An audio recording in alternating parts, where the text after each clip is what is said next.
pemerintah dan pemerintah saya diminta menyampaikan dari perspektif Islam. Ya mohon maaf, ini Bapak Ibu dosen pengampu PAI, walaupun saya dosen bahasa Inggris, saya menyampaikan dari perspektif itu.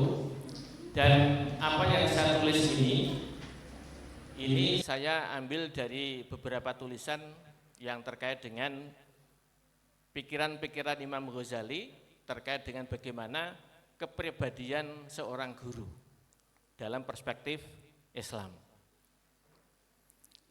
Imam Ghazali itu kita tahu karya yang paling monumentalnya adalah Ihya Ulumuddin dan juga ada kitab-kitab yang lain. Dan beliau itu memang ketika menulis berbicara tentang bagaimana etika guru itu tidak dalam perspektif secara teoritis karena beliau sendiri adalah maha guru yang punya pengalaman bagaimana menjadi guru ketika beliau masih mengajar di mana-mana. Nah, dalam perspektif Islam kita punya terminologi tentang guru itu. Yang pertama ada yang namanya murabbi. Ya ini khususnya bagi anak-anak mahasiswa ya, diperhatikan dengan baik. Guru itu juga ada terminologinya disebutkan murabbi. Berbicara murabbi itu lebih banyak kepada bagaimana guru itu memberikan bimbingan secara rohani. Bimbingan rohani. Jadi tidak melakukan transfer of knowledge, tidak melakukan transfer of knowledge, transfer pengetahuan, tetapi lebih banyak kepada bimbingan rohani kepada para muridnya, kepada para santrinya, kepada para siswanya. Itu. Kemudian yang berikutnya ada istilahnya yaitu tentang mu'alim. Mas digeser mas. Mu'alim. Nah, kalau mu'alim ini lebih banyak guru yang memerankan dirinya untuk transfer of knowledge, mentransfer pengetahuan dan wawasan kepada para murid, kepada para siswa. Yang berikutnya ada juga guru yang diberikan istilah dengan mu'adib. Sesuai dengan bahasanya, guru ini lebih menekankan kepada bagaimana membimbing akhlak siswa, bagaimana membimbing perilaku siswa. Dan yang terakhir ada juga yang disebut dengan mursyid. Nah ini guru khusus yang terkait dengan olah jiwa kita, yaitu yang biasanya kita sebut dengan thoriqah. Nah ini yang di sini ini ada Mas Faizin. Nah ini praktisi thoriqah di Unisnu Jepara. Kemudian bagaimana dalam perspektif Islam tentang kriteria seorang guru itu, apa yang harus dimiliki? Yang pertama adalah sincerity. Ya, teman-teman mahasiswa nanti kalau sudah mulai mengajar, kamu jangan mikir yang lain nanti dapat apa. Kamu harus apa? Kerja yang tulus, mengabdi yang ikhlas. Perkara nanti ada imbalannya, itu urusan nanti. Tapi jangan itu dijadikan nomor satu. Ya. Jadi kalau sekarang ada niatnya yang salah, ikut program KM supaya dapat duit, supaya dapat sangu, sejak sekarang diluruskan niatnya. Gitu ya anak-anak ya. Ya, diluruskan niatnya. Sebab ketulusan Anda, ketulusan guru itu akan berdampak ya kepada keberkahan ilmu yang kamu berikan kepada para murid. Apakah di tingkatan SD, tingkatan SMP maupun juga di tingkatan apa? SLTA. Nah, harus tulus. Jangan karena siapa-siapa, jangan karena disuruh siapa. Itu. Yang berikutnya adalah low profile. Nah, tampilan guru harus penuh dengan apa? Tawadhu. Jangan sombong, jangan utak-utuk, ya, jangan takabur, ya, jangan ita itu. Nah, ita itu yang jajane ora ana apa-apane. Ya, kamu harus banyak tawadhu. Oke. Yang ketiga adalah jujur, honest. Saya pernah mendapatkan semacam quote, guru itu boleh salah, yang penting jujur. Jadi jangan dikira kalau guru itu nggak boleh salah, tapi ya jangan salah terus. Ya, guru itu boleh salah, yang penting jujur. Kalau politisi, ya kamu boleh ngapusi, tapi kudu bener. Nah itu bedanya.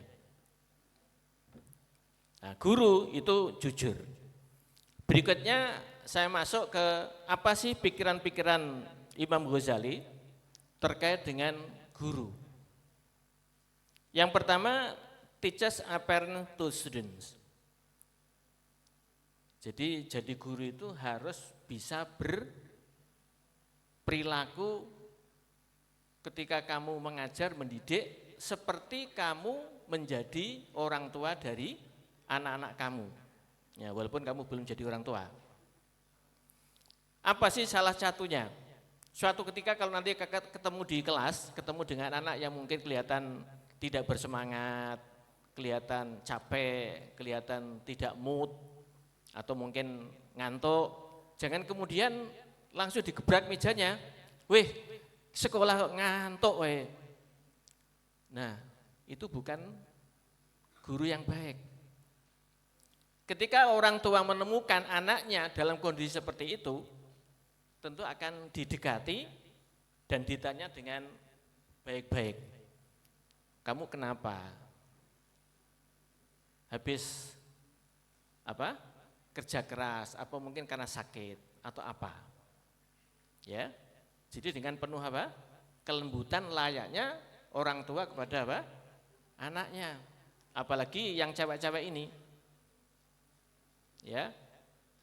Jadi orang Inggris itu menggunakan kata ganti teacher itu dengan she.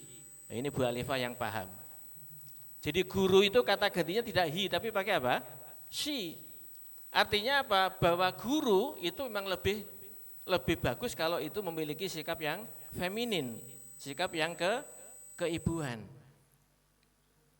Nah, untung hari ini yang saya lihat mayoritas KM kita itu mereka adalah para cewek. Nah, mudah-mudahan nanti di lapangan yang banyak ditunjukkan adalah kelembutan sikapnya para guru menghadapi anak-anak itu. Jadi kalau ada yang nakal sedikit, jangan langsung digebuk, jangan langsung dijewer, tapi dikatilah dengan kelembutan. Seperti ketika orang tua berhadapan dengan anaknya. Yang kedua, the teacher as a guide and religious guide for students. Sebagai pembimbing. Membimbing tentu mengarahkan kepada hal-hal yang baik. Hindarkan anak-anak yang nanti akan kamu ajar untuk memiliki akhlak tercela. Memiliki akhlak madhmumah. Ya, tapi bimbinglah mereka memiliki akhlak yang baik. Akhlak terhadap gurunya, akhlak terhadap sesamanya, akhlak terhadap temannya, dan juga akhlak kepada Tuhannya. Ya, karena kamu guru muslim, jadi arahnya harus ke sana. Nah, ketika membimbing tentu mengarahkan itu namanya juga mengarahkan, itu beda dengan beda dengan menghakimi. Nah, jangan sampai kamu menunjuk dengan mengatakan ketika murid kamu yang salah, kamu mengatakan, oh kamu salah, kamu bodoh, enggak boleh, ya, enggak boleh. Itu bukan cara Islami untuk membimbing seorang murid. Yang berikutnya, teacher as a figure for students. Oleh karena itu sering disebut bahwa guru itu digugu dan ditiru. Karena Anda sebagai figur ditiru dalam banyak hal. Mulai dari cara berpakaian, cara menghias diri, ya, terutama yang cewek itu. Cara berbicara, cara berperilaku, itu harus menjadi figur panutan. Harus menjadi figur teladan. Ya, awas nanti kalau datang pertama belum sudah dikatakan oleh guru pamongnya, wah kamu kok telat Mbak, kenapa? Nah, jangan sampai terjadi. Guru harus datang lebih awal ketimbang muridnya. Jadi kalau kamu mengajarkan tentang disiplin waktu, mulailah dari diri kamu sendiri, karena Anda adalah sebagai figur panutan dari para murid. Itu. Nah, jangan sampai nanti meninggalkan, oh itu dulu bu guru kan boleh. Nanti yang kacau nanti guru yang aslinya. Loh kok kemarin ini boleh, yang ini enggak boleh. Nah itu. Yang berikutnya adalah teacher as motivator for student. Kamu harus banyak memberikan motivasi, memberikan semangat kepada para muridnya. Terutama mereka yang kurang semangat, yang kurang motivasi untuk apa? Belajar. Utamanya nanti yang berhadapan dengan teman-teman di SD. Anak-anak SD itu usianya lebih banyak apa? Diandalkan pada faktor motivasi. Lebih kepada bimbingan. Ya, bukan kepada berpikir logika. Usia-usia itu jangan banyak diberikan hal-hal yang terkait dengan logika, tetapi lebih banyak pendekatan yang membimbing kepada mereka, itu lebih efektif. Ya, kecuali mereka yang nanti di SMK, tadi kayaknya ada beberapa yang di SMK, maka pendekatannya tentu beda antara mengajar di SD dengan mengajar di tingkat SLTP dan SLTA. Yang berikutnya adalah the teacher as a person who understand the level of student. Jangan paksakan anak-anak SD, misalnya, untuk berpikir yang di luar kemampuannya. Ya, saya kira kamu sudah diberikan bekal tentang apa sih yang nanti akan diajarkan kepada anak-anak SD. Begitu pula yang diajarkan kepada anak-anak SMP. Jadi jangan kamu tuntut lebih dari apa kemampuannya. Khotibun nasa biqadri ukulihim. Berbicara kepada manusia, berbicaralah kepada murid kamu sebatas kemampuan akalnya. Jangan kamu tuntut yang lebih dari kemampuannya. Ojo dumeh dari prodi PBI, ada PBI. Nah, lalu nanti sini-sini diajak ngomong Inggris. Memang kuetok sing bisa bahasa Inggris. Nah, pemane mulai yang desa, ya utas-utus ngomong bahasa Inggris. Nah, ini kan tidak mengukur dari kemampuannya. Teman-teman dari teknik misalnya juga memamerkan teknologi-teknologi yang up to date. Nah, anak-anak SD suruh mengikuti. Ya, anak-anak SD kan paling umpamanya apa? TikTok ya. Ya, jangan lebih dari itu.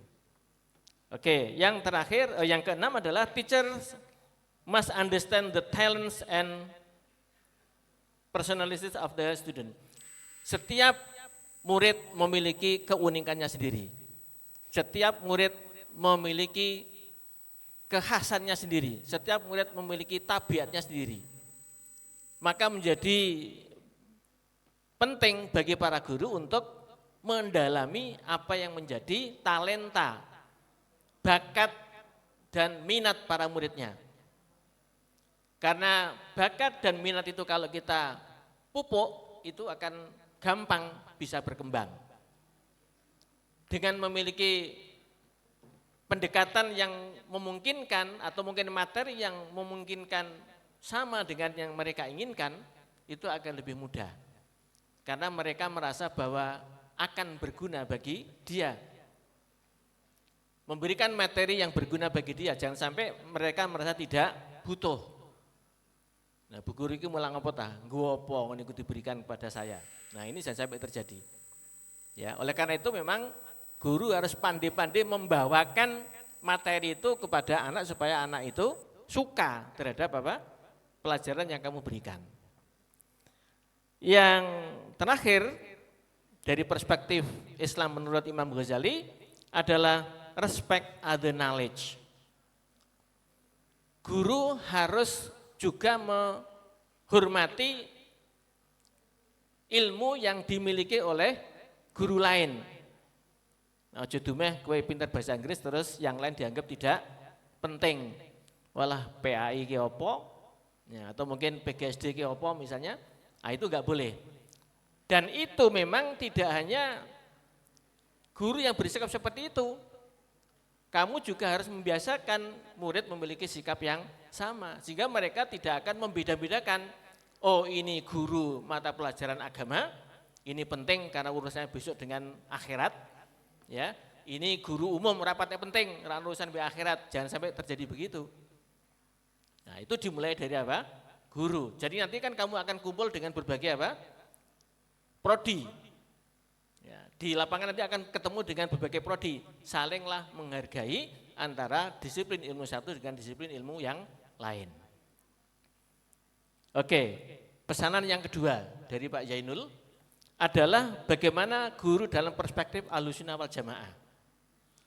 Kita tahu bahwa kamu itu di pundak kamu mengemban misi Unisnu Jepara, yaitu apa? Ahlussunnah wal Jamaah An-Nahdhiyah.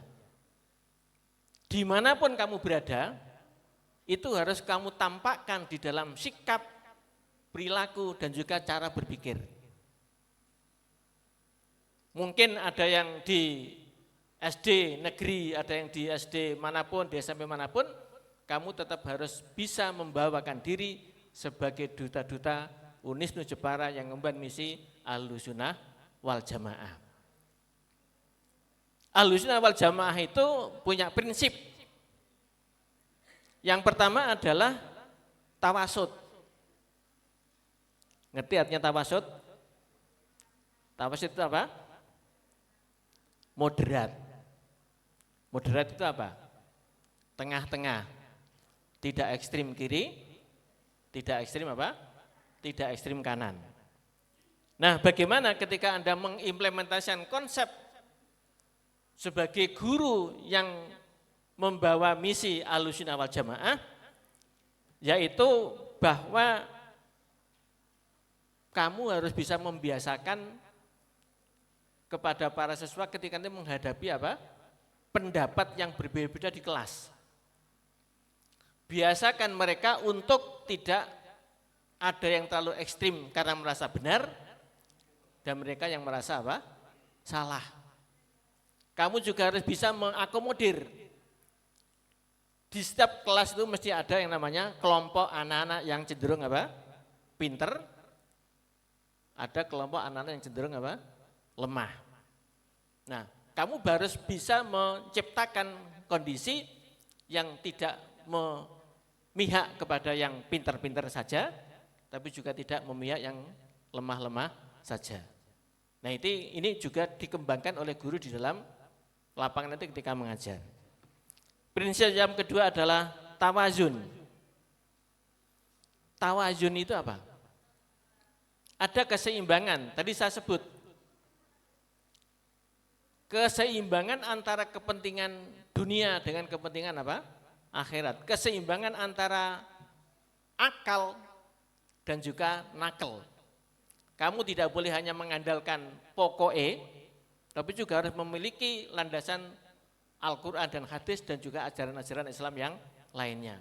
Enggak boleh pada salah satu pihak. Tadi saya bicara tentang ilmu umum dan ilmu agama. Kamu enggak boleh kemudian merasa bahwa umum lebih penting ketimbang agama atau sebaliknya. Harus ada keseimbangan. Di samping kamu juga wajib berikhtiar, kamu juga wajib apa? Berdoa. Berdoa dan berikhtiar itu harus sama-sama jalan. Kamu enggak boleh bersifat jabariyah, enggak boleh bersifat apa? Qadariyah. Bahwa kamu merasa mampu sehingga tidak perlu ada campur tangan Allah. Atau sebaliknya, opo-opo pe Gusti Allah, aku ora usah mangan ngolah wareg dhewe. Nah, aja ditakdirno apa? Wareg. Nah, enggak boleh. Itu bukan prinsipnya Ahlussunnah wal Jamaah. Untuk mendapatkan prestasi yang baik, kamu harus apa? Belajar. Kalau sudah habis belajar dengan keras, kamu berdoa kepada Allah Subhanahu wa taala agar yang kamu inginkan itu bisa direalisasikan oleh Allah Subhanahu wa taala. Itu tawazun. Nilai yang ketiga adalah tasamuh. Tasamuh itu artinya apa? Toleran. Toleran itu artinya tenggang rasa. Tenggang rasa. Kalau suatu ketika di lapangan nanti ada yang berbeda pendapat dengan kamu, Sebagai orang Ahlussunnah wal Jamaah, kamu harus memiliki tenggang rasa terhadap perbedaan itu. Sepanjang tidak terkait dengan apa? Agama, keimanan. Bahkan agama pun juga mengajarkan kita untuk bertoleransi. Ya kan? Jadi di dalam ajaran agama kita, walaupun itu berbeda keimanan kita harus juga memberikan toleransi. Lakum dinukum waliya dini. Agamamu ya agamamu, laksanakan dengan baik. Saya juga melaksanakan agama saya, jangan diganggu. Nah, apalagi dalam persoalan yang tidak menyangkut apa? Akidah. Tentu harus banyak memberikan apa? Toleransi. Nah, jangan sampai ngotot. Iki pokoknya sebener aku, ya, aku salah. Ya, biarlah mereka seperti itu. Di kelas juga barangkali banyak nanti ditemukan tentang sikap-sikap murid yang mungkin berbeda karena memiliki latar belakang adat istiadat yang berbeda, memiliki latar belakang tradisi yang berbeda. Nah, tentu posisi guru harus bagaimana? Anda harus memberikan pembiasaan kepada mereka untuk bagaimana bertoleransi kepada para siswanya. Sehingga nanti ketika kamu meninggalkan tempat kamu bertugas, anak-anak itu terbiasa dengan apa? Sikap-sikap yang diajarkan oleh Ahlussunnah wal Jamaah. Tidak hanya ketika kamu ada di situ, lebih penting adalah bagaimana nanti ketika kamu meninggalkan tempat kamu mengajar, tadi ada bilang sampai ditangisi, sampai merasa ada yang kehilangan karena begitu respect, begitu berkesan kepada kamu. Jangan sampai nanti malah pamitan mulai malah, wis mulia mbak, no kene badi repot ta wong, nah kita nggak boleh. Ini memang kembali kepada kamu, bagaimana kamu memiliki kesan yang bagus itu tergantung kepada kamu. Kalau sikap kamu selama melaksanakan tugas itu bisa memunculkan satu sikap yang ramah, tawadhu, bersahabat gitu ya, saya kira akan dikenang. Tapi kalau itu tidak kamu miliki, ya tadi, ngenteni kapan sih mbak Iki rampung-rampung? No, kini malah ganggu, malah ngerepoti. Saya alhamdulillah kemarin anak saya diberi tugas Pak Yainul itu, sampai sekarang itu masih sering chat dengan, anak saya manggil itu bocil-bocil katanya. Anak-anak SD yang dulu diajar itu, sampai sekarang itu masih chat terus. Yang ngajak renang lah, yang ngajak ayo mbak latihan ini terusnya. Itu ya karena memang kesan ketika mereka berada di sana. Coba kalau mereka tidak berkesan baik, nggak akan kan menghubungi, apalagi sekarang sudah 2 bulan lebih dari dicabut itu. Masih saja chat dengan anak saya, salah satunya seperti itu. Itu saya tanya, Demben apa anak Tamil, kok sampai anak-anak kayak begitu? Dia mau biasa, cuma mereka memang dekat dengan teman-teman gitu kan. Tapi ada anak satu lagi itu yang memang sama sekali tidak pernah dikumpuli sama anak-anak SD itu. Karena dia sendiri juga seringnya menjadi pendiam dan sering menyendiri. Nah sehingga ya mungkin tidak akrab begitu dengan apa anak-anak. Dan kamu nanti harus menciptakan kondisi seperti itu. Supaya kedatangan kamu selalu dirindukan, kemudian ketika kamu tidak ada selalu dikenang, nah begitu. Jangan sampai tidak ada kenangan apa-apa. Yang terakhir, nilai dari Ahlussunnah wal Jamaah adalah iktidal. Masih ada satu ya, iktidal.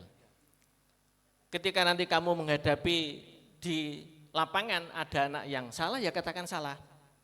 Walaupun kamu tahu bahwa itu adalah anaknya kepala sekolah, atau itu kamu tahu bahwa itu adalah anak saudara kamu. Kalau salah katakan salah, kalau benar apresiasi. Ya, itu adil. Ya. Nabi aja mencontohkan kalau saja anak saya Fatimah kok mencuri, akan saya potong tangannya. Itu Nabi sudah memberikan contoh. Artinya bahwa ketika memang salah katakan salah, kalau benar dikatakan benar, enggak peduli. Nah, siapa yang di situ? Istilahnya orang tidak pandang bulu. Nah gitu. Yang terakhir, setiap mahasiswa juga dimanapun Anda harus selalu amar ma'ruf nahi mungkar. Diminta untuk berdakwah, melaksanakan mendakwah untuk mengajak kepada kebaikan dan mengajak untuk meninggalkan sesuatu yang tidak baik. Nah ini beberapa yang saya sampaikan, karena masih ada materi lagi, saya lebih kepada ke sikap kompetensi personal, ya nanti mungkin Bu Halim akan menyampaikan dari profesionalnya. Tadi ya saya sampaikan bahwa apa yang saya sampaikan itu dikutip dari beberapa sumber ini, ya. Kemudian ada quote yang ingin saya sampaikan kepada anak-anak. The mediocre teacher tells. Mediocre teacher itu guru yang biasa-biasa saja. Itu hanya apa? Nyuruh-nyuruh. Ayo kamu buka ini, kamu pelajari ini. Itu guru yang dianggap guru yang mediocre, yang sedang-sedang saja. Guru yang baik adalah yang explain. Jadi nanti kalau memang kamu mengajar, ya dijelaskan. Jangan suruh buka halaman ini, suruh pelajari sendiri tapi tidak pernah dijelaskan. Terus muridnya ngertinya piye. Itu. Yang berikutnya the superior teacher demonstrate. Guru yang unggul tidak hanya menyuruh-nyuruh, tidak hanya menjelaskan tapi juga melakukan. Nah, tadi kan kamu dikatakan teladan kan? Jangan ayo kelasnya ditertibkan, ayo bajunya dimasukkan, gurunya dewe nggak pernah tertib, nggak pernah rapi. Nah itu tidak demonstrate, tidak guru yang unggul. Yang terakhir adalah the great teacher inspires. Guru yang luar biasa selalu memberikan inspirasi kepada para murid-muridnya. Nah bagaimana cara memberikan inspirasi? Tentu ini sangat dibutuhkan kompetensi dan juga keterampilan dari para siswa.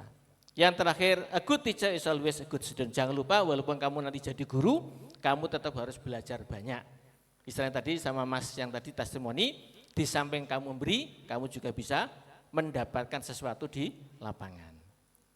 Saya kira itu para mahasiswa, nyuwun ngapunten para Bapak Ibu dosen, kami tidak menggurui tetapi sebenarnya kami ingin membekali teman-teman mahasiswa yang hari ini akan melaksanakan tugasnya, melaksanakan misinya sebagai Duta Unisnu untuk melaksanakan kegiatan mengajar di sekolah yang telah ditugaskan masing-masing.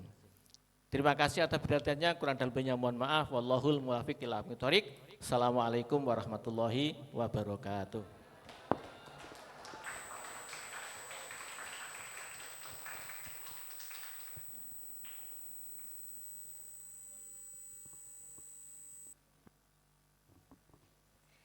Kepada beliau kami ucapkan terima kasih telah memberikan sambutan sekaligus memberi materi kepada teman-teman semua. Selanjutnya ada materi tentang profesionalitas guru yang akan disampaikan oleh Kepala PPSPI Unisnu Jepara. Kepada beliau Ibu Halimatus Sa'diah SPDI MPDI kami persilahkan.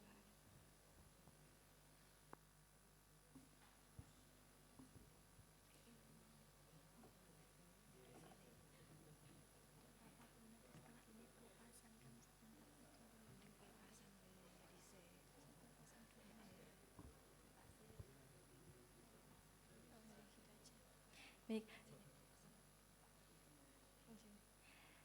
Sebelum penyampaian materi profesi guru, kita akan melakukan pelepasan secara simbolis kepada peserta program Kampus Mengajar Angkatan 7 oleh Wakil Rektor Bidang 1 Unisnu Jepara. Kepada nama-nama mahasiswa yang saya panggil untuk nanti bisa maju ke depan.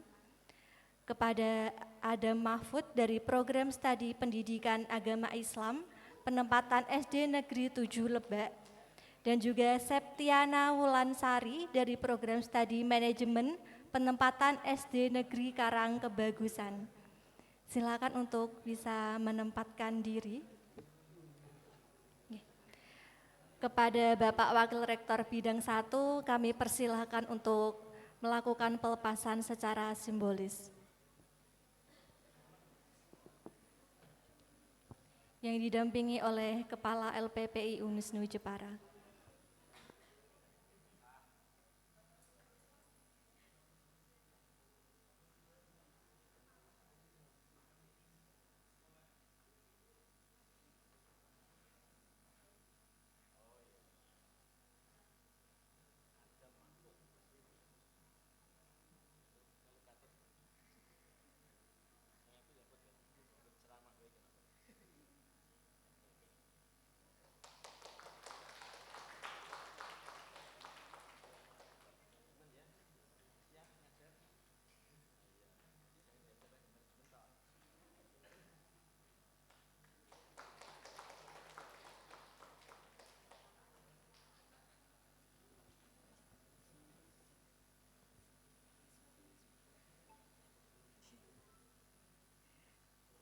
Selanjutnya sesi foto bersama, teman-teman bisa berdiri di tempat duduknya di tempatnya masing-masing. Berdiri tetap di tempatnya untuk sesi foto bersama.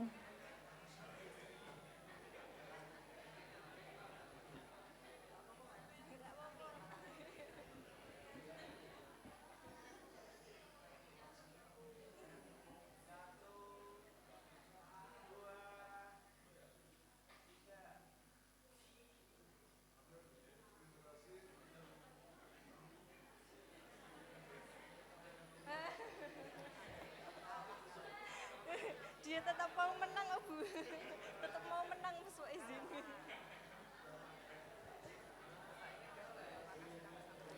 Baik, terima kasih kami ucapkan kepada Bapak Wakil Rektor Bidang 1, kepada Bapak Kepala LPPI dan juga Bapak Ibu DPL.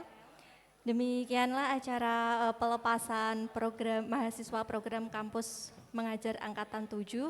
Selanjutnya akan dilanjutkan dengan penyampaian materi.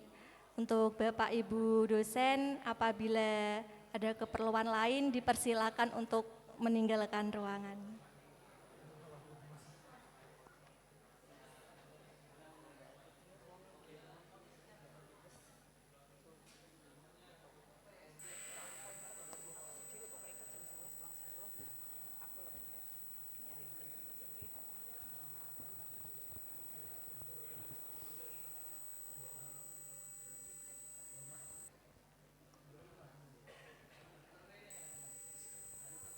Izin nggih, Pak.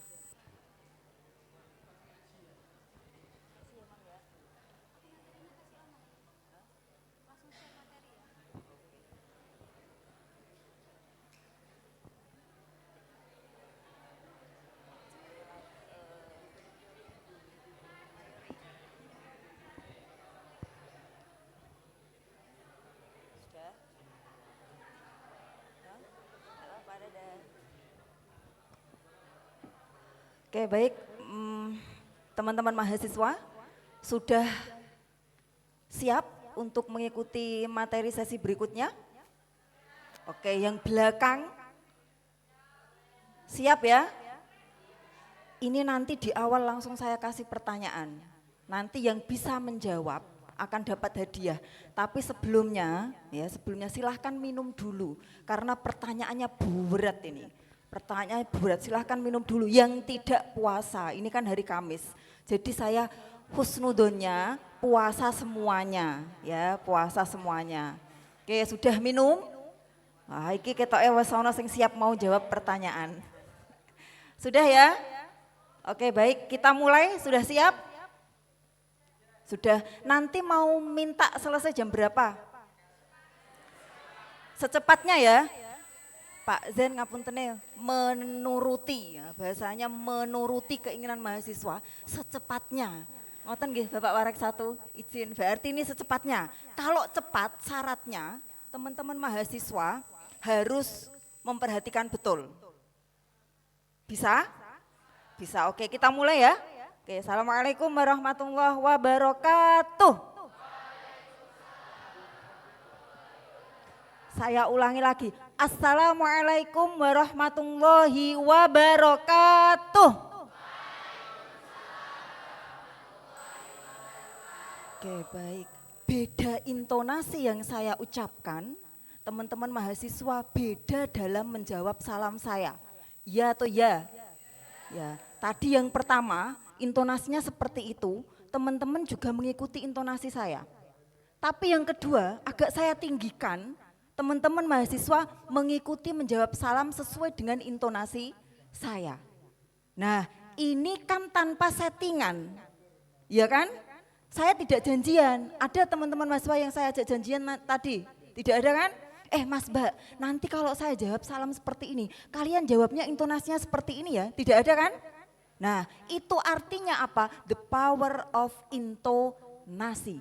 Dalam mengajar nanti itu akan mempengaruhi peserta didik, memperhatikan kita peserta didik semangat atau tidak, nanti akan kita bahas secara umum karena kalian tadi kan mintanya cepat selesai. Nah, topik kali ini adalah profesionalitas guru. Tadi di sesi pertama sudah disampaikan oleh Bapak Warek 1 tentang bagaimana sih menjadi guru yang memiliki karakter aswaja an-nahdiyah. Ya. Nah, sekarang memiliki karakter aswaja an-nahdiyah itu apakah cukup sudah dikatakan sebagai guru yang profesional? Belum. Nah, karena kalau kita berbicara profesionalitas guru, berarti kita berbicara juga tentang bagaimana menjadi guru yang profesional. Nah, sekarang siapa yang bisa menjawab? Siapa yang bisa menjawab nanti akan dapat hadiah dari Mbak Ella. Nah ya, nanti silahkan angkat tangan siapa yang dapat menjawab. Guru dikatakan profesional itu ketika memiliki apa? Yuk silahkan Mbak berdiri sebutkan nama kemudian prodi ya. Mas Mike. Mbak Ella siapkan hadiahnya. Berdiri Mbak. Oke. Perkenalkan, nama saya Firnanda Pramestia dari Prodi PGSD. Mempunyai 4 kompetensi yaitu pedagogik, kepribadian, sosial, profesional. Oke, baik, tepuk tangan untuk Mbak siapa tadi? Mbak Nanda. Mbak Nanda dari Prodi PGSD. Guru dikatakan menjadi guru yang profesional itu apabila memiliki 4 kompetensi. Kompetensi pedagogik, sosial, kepribadian, terus yang satu profesional. Nah, itu bagian jawabannya sudah bagus, benar bahwa guru dikatakan menjadi guru yang profesional itu minimal memiliki 4 kompetensi yang nanti akan kita kasih contohnya seperti apa. Kompetensi pedagogik, saya dikatakan sudah memiliki kompetensi pedagogik itu yang seperti apa. Nah sekarang pertanyaan kedua, catat ya Mbak Ella namanya. Nah siap-siap ini Mas Faidin lah bingung golek hadiah. Yang kedua, nah apakah contoh ini contoh. Saya masih semester 5. Saya masih semester 5, ini contoh. Saya masih semester 5. Saya sudah mengajar di sekolah itu sejak semester 3. Saya sudah mengajar di sekolah atau bahkan ada yang sudah mengajar sebelum mereka kuliah, lulus SMA itu sudah mengajar. Nah ketika mengajar penggunaan metodenya bagus, penguasaan materinya bagus, hubungannya dengan guru, dengan peserta didik, dengan orang tua juga baik, memiliki kepribadian yang baik. Apakah yang seperti itu kasusnya bisa dikatakan bahwa saya tadi sudah menjadi guru yang profesional? Bisa, alasannya apa? Sebutkan nama sama prodi, Mbak. Nah, yuk sebutkan nama sama prodi. Yang saya sebelah sini siap-siap, nanti gantian saya tanya. Yuk Mbak, berdiri. Perkenalkan saya Ferdina Yuni Mulanda dari Prodi PGSD. Mbak Yolanda. Ferdina. Bisa karena seorang guru itu dia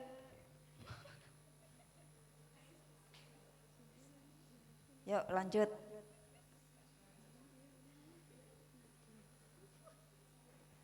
Mas, coba ngetisik Mas Isen Mbak, coba ngetisik ya. Ya Mbak, lanjut Mbak. itu Bu bisa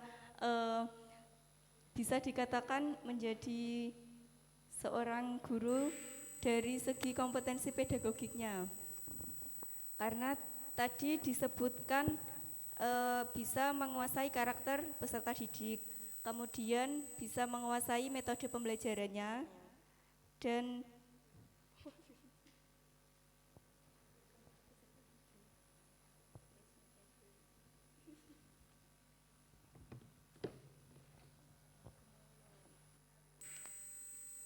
bisa menguasai karakternya, bisa menguasai metodenya. Terus berarti kalau yang kasusnya seperti tadi bisa dikatakan sebagai guru profesional ya? ya bisa. Oke, guru. Karena mencakup sudah Salah memiliki satu, 4 kompetensi. iya, Salah satu dari kompetensi tersebut. pedagogi. Oke, terima kasih Mbak Ferdina dari PGSD juga. Dari PGSD. Nah, yang sini, yang dari prodi lain siap-siap ya. Nah, tadi disampaikan oleh Mbak Ferdina, berarti dengan kasus yang tadi saya belum kuliah atau saya masih semester 3, saya sudah mengajar dan mengajar saya itu sudah bisa menerapkan 4 kompetensi tadi sebagai tugas sebagai seorang guru. Berarti dikatakan guru yang profesional, kata Mbak Ferdiana. Karena yang penting kan hanya sudah bisa mencapai salah satu 4 kompetensi. Apakah ada pendapat yang lain? Silahkan Mbak berdiri, sebutkan nama. Nah, nama kemudian prodi. Perkenalkan, nama saya Lola Aulia Putri dari Prodi Pendidikan Guru Sekolah Dasar. Oke, PGSD. PGSD KB iki. Seorang guru dikatakan profesional apabila dia memenuhi sertifikasi yaitu S1. Jadi yang dikatakan Bu Halim tadi, dia belum memenuhi S1, jadi dia belum dikatakan sebagai guru profesional. Seperti itu. Berarti tidak cukup hanya memiliki 4 kompetensi tadi ya? Iya. Oke, bagus. Terima kasih Mbak Lola. Lola dari PGSD juga. Saya pengen dari prodi yang lain. Dari yang prodi lain, yang keguruan, fakultas keguruan. Silahkan Mbak, dari prodi apa? Enggak, tanganmu ketoknya ngancung. Dari prodi PG PAUD ada? PG PAUD? PG PAUD? PBI? PBI? PBI?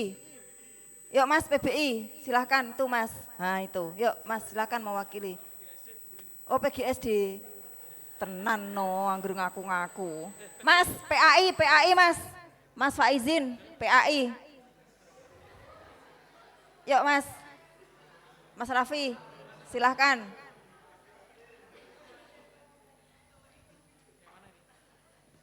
Ya. Adakah yang punya pendapat lain? Apakah cukup itu? Tadi pertanyaannya Mbak dari Mbak Ferdiana, kan Mbak Lola, oh tidak cukup hanya 4 kompetensi, tapi juga harus memiliki kualifikasi S1. Nah, tadi Mbak Ferdiana menyampaikan yang penting mencakup 1 kompetensi. Nah, silahkan ada komentar lain. Kalau menurut saya itu ya bisa dibilang kurang. Tapi sudah menerapkan beberapa kan Bu. Kalau yang tadi dikatakan harus lulus S1, belum tentu orang yang berpendidikan di S1 itu memahami semuanya. Justru kalau sudah dapat pengalaman, itu menurut saya malah dia yang lebih tahu daripada kita. Gitu. Oke, jadi S1 tidak menjamin bahwa seseorang tersebut dapat mengajar dengan baik gitu ya. Iya. Oke, bisa jadi karena pengalaman maka lebih baik meskipun dia belum S1. Oke, semuanya bagus-bagus jawabannya. Beri tepuk tangan untuk kita semuanya. Nah, sekarang kita perhatikan. Kita perhatikan ya.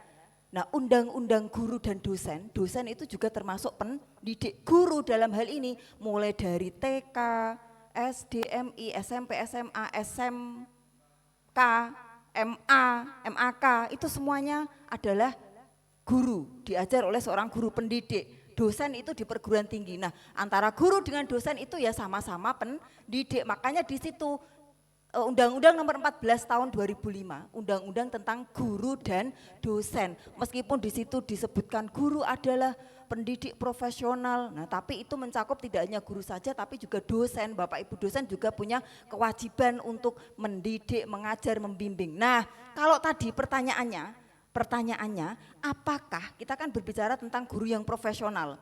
Guru profesional itu yang seperti apa sih? Cukup gak hanya dengan 4 kompetensi? Atau bisa hanya dicapai 1 kompetensi saja? Atau ada syarat lain? Nah, seperti ini teman-teman mahasiswa. Jadi teman-teman ini kan disiapkan kuliah itu disiapkan untuk menjadi orang yang ahli sesuai dengan bidang yang kalian ambil. Loh Bu, saya itu jurusannya tidak di prodi keguruan, prodi pendidikan. Tapi saya misalkan yang dari Saintek, ada dari teknik informatika, sistem informasi. Tapi besok yang dari teknik informatika, sistem informasi memungkinkan untuk jadi guru atau tidak?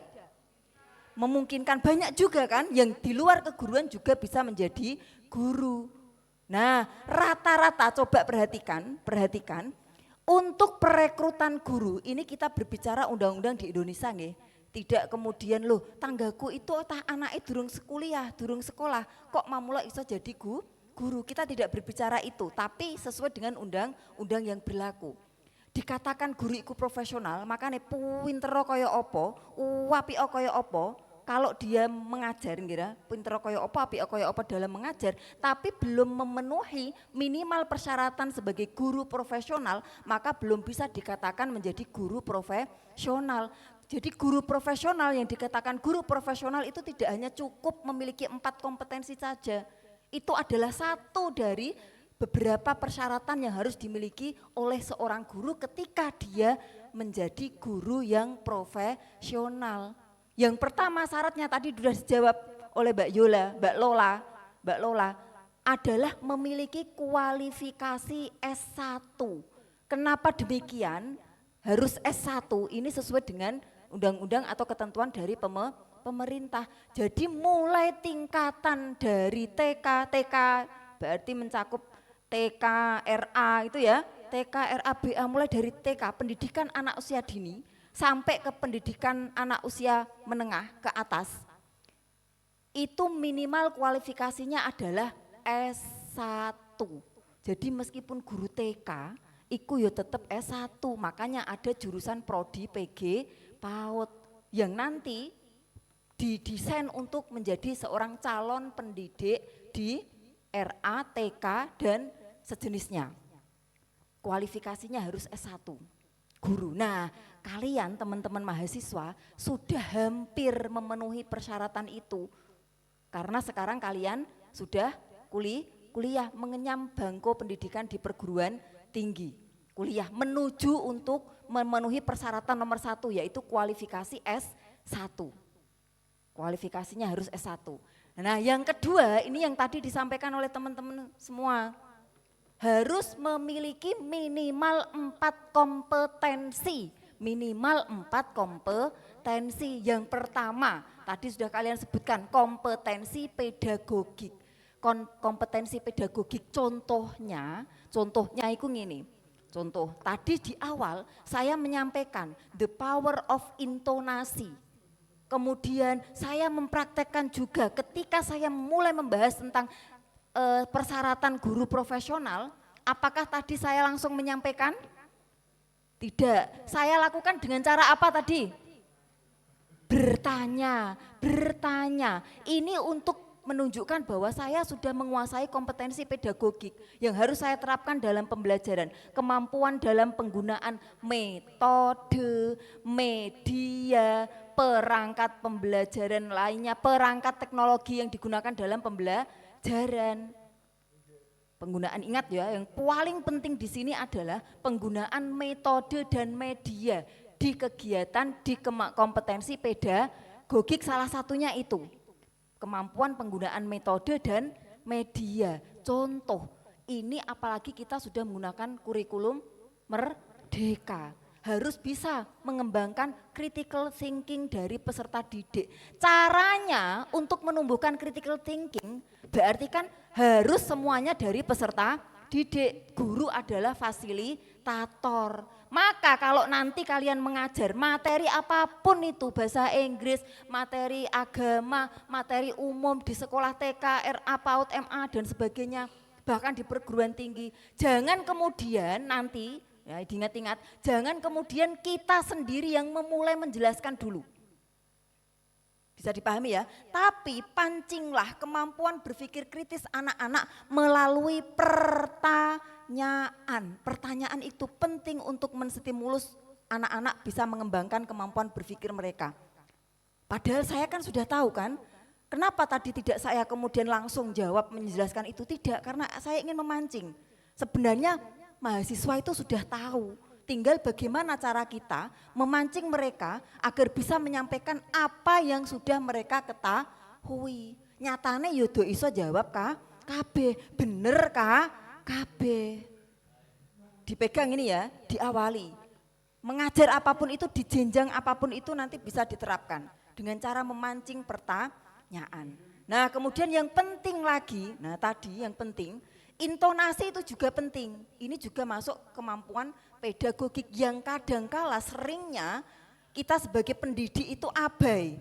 Loh mau bukti nih, kalau saya Assalamualaikum warahmatullahi wabarakatuh, kira-kira kalian juga akan mengikuti salam itu kan rendah kan? Tapi kalau salam saya tinggi, itu baru salam, belum ke yang lain, Maka nanti harus diperhatikan hal-hal yang sederhana tadi, termasuk penampilan, kompetensi kepribadian langsung saya singgung, tadi sudah disinggung oleh Pak Warek 1 juga, itu juga mempengaruhi. Bayangkan, makanya nanti nek jadi guru, ono sing rambutnya gondrong, terus gondrong, sing kuciran. Nah nanti khusus KM ini, sing rambutnya gondrong kuciran, dipotong. Ya, dipotong, engkau ditiru. Tadi Pak Warek menyampaikan guru itu digugulan, ditiru. Bayangkan hal sederhana, saya ya berdiri di depan sini, ketika saya berbicara, terus kemudian saya membenakno kudung ini terus utawa ngene terus, kira-kira kalian terganggu atau tidak? Terganggu kan, mesti gremeng no atine, awitane gremeng di hatinya. Sebalik mendungakno kudung itu ngentah, wis ping pira terus bareng atine wis rak kuat ngempet, ngomong mbek sebelahnya, iku ayo hitungan mau bali wis ping pira ketangetin ta, ji rolung ra, temen ra mene meneh ra. Baru saya ngene terus, ndakno kudung, iku sudah mengganggu konsentrasi peserta didik, konsentrasi mahasiswa, belum lagi nanti yang lain. Bayangkan lagi, kita boleh dandan atau tidak? Boleh, sing ra oleh dandan sapa wong wedok yang kancane wedak lipstik itu, tapi yo sewajarnya. Bedakan nanti dandannya kita mengajar dengan dandan ketika kita kondangan. Bayangno, coba bayangno entok iki. Saya di depan kalian, lipstikku wabang koyo bermangan ayam mentah. Wabang nok kene. Terus kira-kira saya pakai walis cuwilik, iki tak korek terus cuwilik ngono ku kira-kira kalian piye, terganggu tah mboten? Lek ngomong mboten rak ngandel. Guru iku rak oleh bohong, kudune jujur, mamula mbok gremengi. Nah ketika memunculkan gremengan di hati peserta didik, secara tidak langsung konsentrasi peserta didik akan terpecah. Nggih ta mboten? Termasuk yang punya gelang duwowu, ini kompetensi kepribadian juga. Sing punya gelang uwaki, yo teko aja sik terus mbok ngenakake. Iya baik anak-anak dilihat ya yang ini mbok ngenak. Akan terganggu. Ya makanya nanti diperhatikan, penampilan diperhatikan juga. Yang biasanya di rumah pakai legging, pakai celana jeans sing wedok-wedok bareng, engko nek mulang ya latihan rodok mau lo rodok kemayu, padahal guru kan tadi disampaikan Pak Warek 1 sebutannya she, tidak he. Sing rodok-rodok feminim, sing rodok-rodok keibuan kan ngoten ra. Ya engko terus katoke nok kene bolong-bolong ya jangan ya. Nah, itu juga perlu diperhatikan. Hal-hal kecil itu jangan sampai nanti terlewatkan. Kompetensi kepribadian sudah. Kembali lagi ke kompetensi pedagogik. Tadi ya metode itu penting. Terus untuk menumbuhkan critical thinking tadi selain menggunakan metode beda loh ya, beda nggih dengan hanya metode tanya jawab. Nek tanya jawab entok ya kurang hidup nanti kelasnya. Tapi usahakan gunakan dengan metode pembelajaran aktif ya atau active learning. Nah, anak-anak sudah semuanya tadi, oh iya benar semuanya. Nah sekarang Bu Guru minta kalian berkelompok menjadi 5 kelompok, 2 kelompok. Ini didiskusikan. Coba diperhatikan anak-anak, ini ada video. Ini contoh ya penggunaan metode jangan hanya tanya jawab tok. Tapi gunakan metode yang variatif. Ada video anak-anak coba diperhatikan. Ini adalah video tentang tata cara sholat. Tata cara sholat. Bu Guru nanti akan menampilkan cara untuk takbiratul ihram sama ruko. Kalian perhatikan, silahkan nanti kalian amati, dan setelah kalian mengamati ini silakan nanti ditulis, misalnya loh ya, ditulis dalam kertas apa yang kurang, yang perlu diperbaiki dari video yang Bu Guru tunjukkan. Nanti Bu Guru akan menunjuk salah satu untuk menyampaikan hasil pengamatan video kalian. Bisa dilakukan. Apalagi sekarang kan kalian tinggal download di internet banyak sekali. Metode itu penting. Nah, metode gandengannya itu media.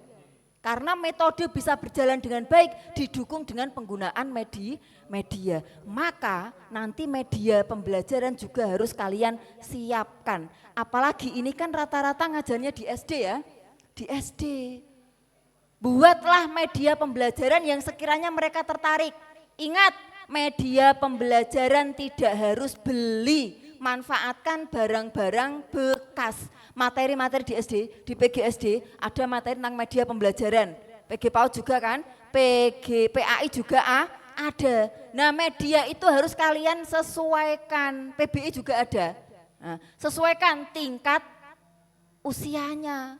Loh Bu, kemarin saya di media pembelajaran itu saya membuat aplikasi ini kok. Lah iki sing mbok ulang cak SD kelas 1, wong itu enggak bawa HP. Kira-kira bisa dilaksanakan atau tidak? Tidak, maka enggak usah muluk-muluk.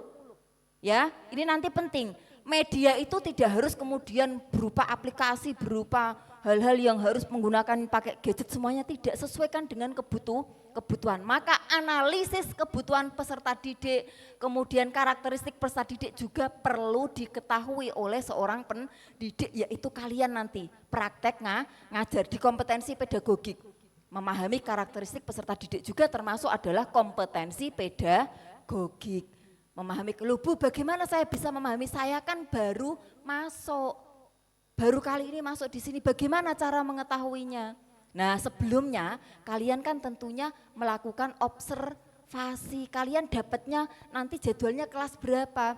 Oh kelas 1, tanya dengan guru yang di kelas 1, Bu mohon maaf atau Bapak, ini kelas 1 rata-rata gimana ya Bu? Biasanya Ibu menggunakan metode apa? Terus biasanya anak-anak bagaimana? Terus nanti saya baiknya bagaimana ya Bu? Konsultasi. Di samping itu, nah di pertemuan pertama itu sebenarnya kita bisa menggunakan analisis diagnostik, ya kan? Di pertemuan awal untuk menganalisis kebutuhan peserta didik, karakteristik peserta didik. Oh nanti kalian bisa merasakan ketika sudah di kelas dengan hanya melihat, mengamati di pertemuan pertama nanti akan tahu, oh kelas 1 kalau kelas 1A kalau kelas 1B itu ternyata beda ya. Nek kelas 1A itu begini, nek kelas 1B itu begitu. Nah maka penanganannya juga harus berbeda. Itu yang penting nggih, nanti harus diingat-ingat. Pedagogi, kepribadian, kompetensi sosial. Ingat Bapak Ibu, Bapak Ibu, teman-teman mahasiswa, kompetensi sosial itu penting sak dunia akhirat. Ojo dumeh wis pinter mau kompetensi pedagogik terus gelelang-geleleng, jangan. Tadi sudah sampaikan Pak Warek 1, kalian itu membawa nama baik Unisnu Jepara. Karo Bapak Ibu guru di sana ya baik, karo kepala sekolah, dengan teman-teman anak-anak ya baik, orang tua ya baik, penjaga sekolah ya disapa, Pak Bon ya disapa. Itu menunjukkan kompetensi sosial, termasuk penampilan tadi, kepribadian itu juga harus dijaga. Kemudian yang terakhir dari kompetensi, 4 kompetensi itu adalah kompetensi profesional. Ini juga tidak kalah pentingnya. Ingat Mas Mbak, sebelum mengajar pastikan kalian menguasai materinya. Jangan hanya memikirkan metode dan medianya saja, tapi yang paling penting adalah kuasai materi.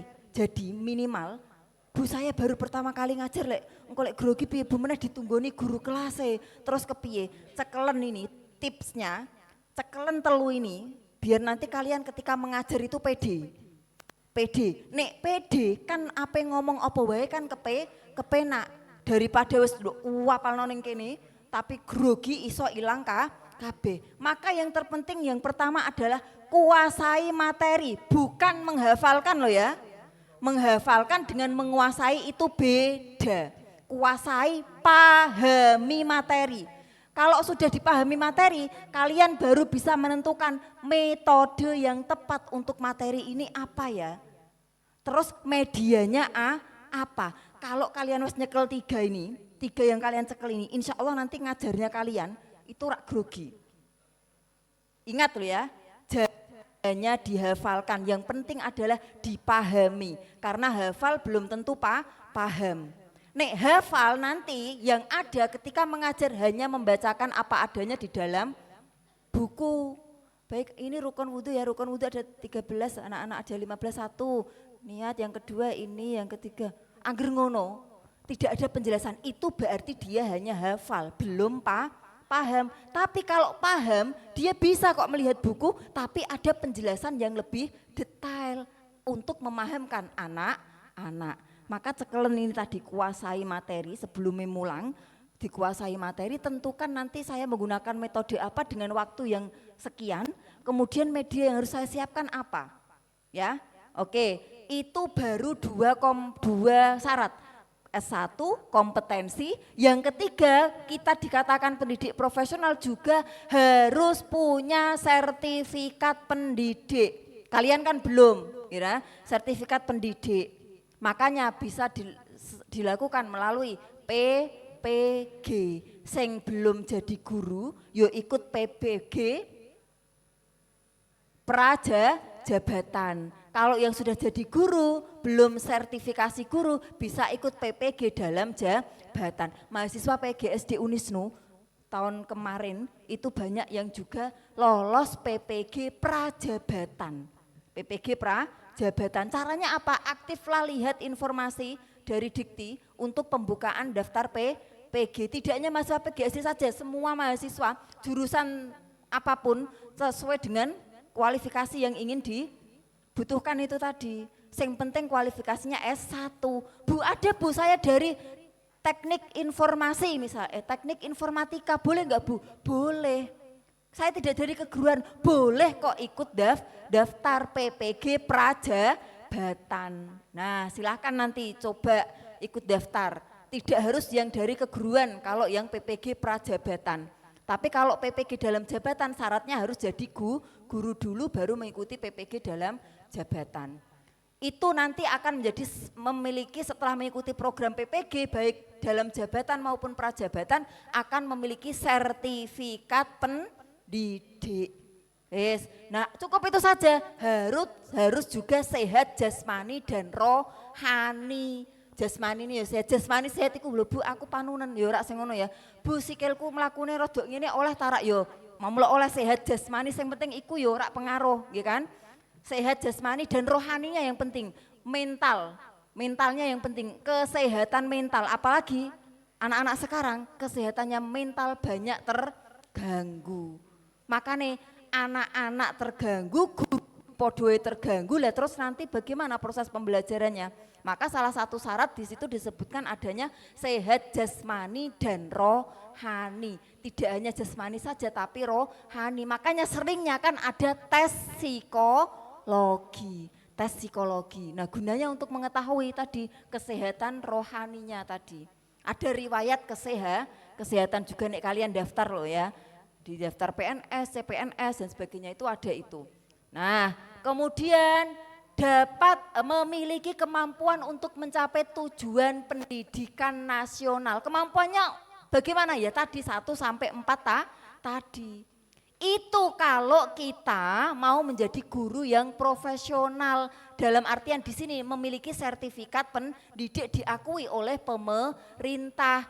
Tapi pertanyaannya sekarang, apakah ketika kita menjadi guru harus kudune entuk sertifikat dhisik kudune iso mulang? Kan tidak kan? Itu kalau sertifikat guru profesional menurut undang-undang harus punya sertifikat pendidik. Tapi kalian ini kan disiapkan untuk menjadi guru. Guru apapun itu sesuai dengan bidang yang kalian ikuti. Maka yang bisa kalian lakukan di sini adalah fasenya, tahapannya kalian adalah untuk mengembangkan, meningkatkan, memperdalam ya kemampuan kompetensi 4 kompetensi tadi. Pedagogik, profesional, kepribadian sama sosial. Itu yang harus kalian siapkan dulu. Karena nek tadi S1 kan kudune ngenteni kalian lulus. Sertifikat pendidik ya kudune ngenteni kalian lulus. PPG prajabatan kan juga harus sudah lulus. Apalagi dalam jabatan ya kudune sudah lulus, ya kan? Maka yang bisa kalian siapkan sekarang adalah pemahaman atau penguasaan tentang 4 kompetensi tadi. Itu ya, saya kira itu sudah cukup. Oke, sebelum kita akhiri di sesi ini, ada yang mau ditanyakan, Mas Mbak? Sudah tahu kalau membuat PP itu termasuk kompetensi apa? Pedagogik. Hukumnya bagaimana membuat RPP bagi seorang pendidik? Wajib, fardu ain pokoknya wajib, kudune iya, ora oleh ora kena dosa nek ora gawe RPP, hukumnya dosa. Maka nanti setiap kalian mau mengajar harus membuat RPP dulu. Materinya apa, metodenya apa, medianya apa dituangkan dalam RPP. Sekarang istilahnya apa di kurikulum Merdeka? Modul ajar. Sudah bisa cara membuat modul ajar?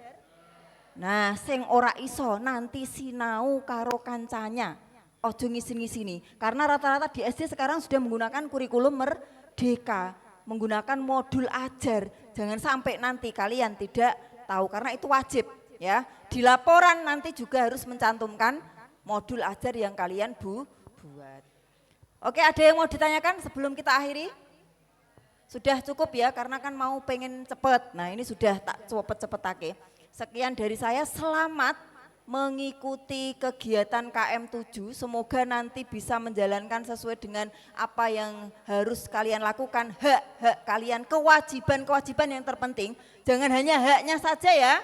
Nanti terus yang ditakokno, BBH-nya kapan Pak Zen? Biasanya mahasiswa takono yang Pak Zen itu BBH wae, tapi tidak pernah tanya tentang Pak Zen saya mengalami kesulitan di kelas untuk mengajar ini, tapi sing ditakokno BBH-ne. Ingat kalian punya kewajiban di samping ada hak ya, maka jangan dilupakan kewajiban itu. Oke, selamat kepada teman-teman KM7, semoga bisa menjalankan tugas dengan baik sehingga nanti bisa husnul khotimah. Amin, husnul khotimah dalam menjalankan KM, bisa kembali lagi ke Unisnu tercinta dan mendapatkan pengalaman yang luar biasa. Dari saya terima kasih. Wallahul muwaffiq ila aqwamit thoriq. Wassalamualaikum warahmatullahi wabarakatuh.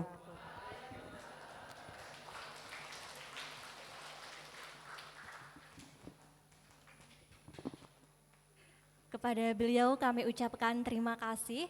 Semoga apa yang disampaikan dapat bermanfaat untuk kita semua. Baik, demikianlah acara pelepasan dan pembekalan mahasiswa program Kampus Mengajar Angkatan 7. Marilah kita tutup acara pada siang hari ini dengan bacaan hamdalah bersama. Alhamdulillahirabbil alamin. Cukup sekian dari kami, apabila ada kesalahan mohon dimaafkan. Wallahul muwaffiq ila aqwamit thoriq. Wassalamualaikum warahmatullahi wabarakatuh. Sebelum itu teman-teman kita akan ada foto bersama di lantai 1 perpustakaan di depan tangga masuk. Kita akan foto bersama-sama di sana bersama dengan Bapak Wakil Rektor Bidang 1 dan Bapak Kepala LPPI. Dan untuk teman-teman yang ingin mengambil form konvensi nilai dan surat izin, dipersilakan untuk mengambil dulu menemui saya di sini. Silakan.